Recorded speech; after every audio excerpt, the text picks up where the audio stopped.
Hello po, magandang umaga sa ating lahat, no? Ako po una ay magpakilala, no? Ako po si GR Villacorta, no, na ipinanganak sa Leyte, no, Mahaplag Leyte, no? So ito ang kauna-unahang video ko bilang isang vlogger, no, sa YouTube, no? Sana pag makita ninyong video ko, suportahan niyo ako, no?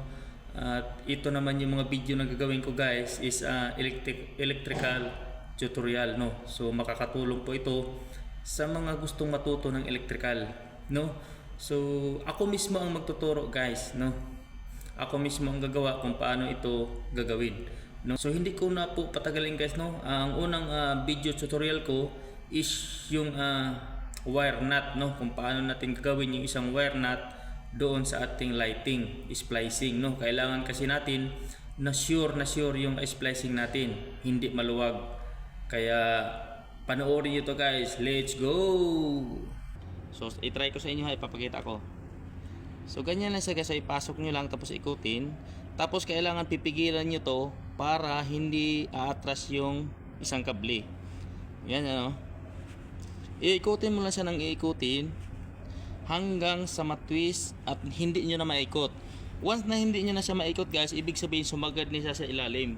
Sumagad na siya sa ilalim. So ngayon, hindi na siya mahugot.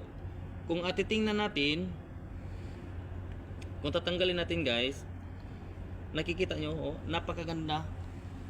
Twist siya ng twist, nag-twist siya good, Kaya napakaganda nitong wire nut kung ito ang gamitin natin, guys.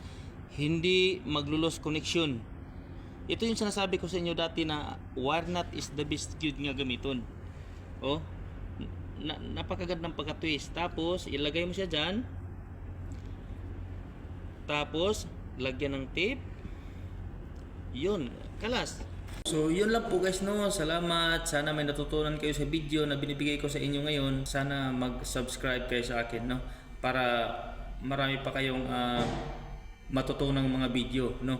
Kasi araw-araw kailangan magpo-post ako ng mga video tutorial patungkol sa electrical, no. So maraming salamat. Yun lang po. God bless sa ating lahat.